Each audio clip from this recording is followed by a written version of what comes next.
সাবধান, যেই জিহ্বা দিয়া আল্লাহর শানে নবীর শানে বেয়াদবি করবা, কটু মন্তব্য করবা, ওই জিহ্বা টেনে ছিঁড়ে ফেলবো। হাত যতই বড় হোক না কেন, যতই সুপার পাওয়ার হোক না কেন, তোমাদের অস্তিত্বকে মুসলমানের সন্তানরা টুকরা টুকরা করে দিবে। প্রিয় ভাইরা, শেখ মুজিবুর রহমানকে গালি দিলে আওয়ামী লীগদের মাথায় রক্ত উঠে যায়। শেখ হাসিনাকে গালি দিলে আওয়ামী লীগদের মাথার মধ্যে রক্ত উঠে যায়, তারা মাঠে নেমে যায়। জিয়াউর রহমান সাহেবকে গালি দিলে বিএনপির ভাইদের রক্ত গরম হয়ে যায়। বেগম খালেদা জিয়াকে নিয়ে কটু মন্তব্য করলে বিএনপির ভাইয়েরা মাঠে নেমে যায়। এরশাদ সাহেবকে গালি দিলে জাতীয় পার্টিদের মাথা গরম হয়ে যায়।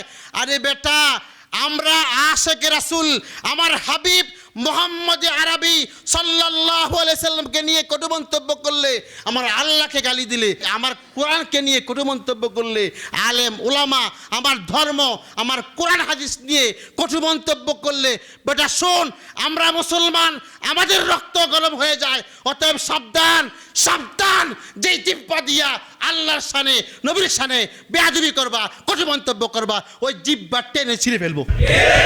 হাত যতই বড় হোক না কেন, যতই সুপার পাওয়ার হোক না কেন, তোমাদের অস্তিত্বকে মুসলমানের সন্তানরা টুকরা টুকরা করে দিবে। এটা মুসলমানদের দেশ। কাদের দেশ? মুসলমানদের দেশ।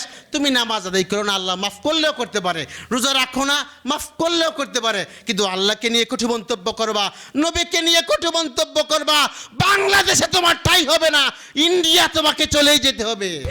এটা মুসলমানদের দেশ।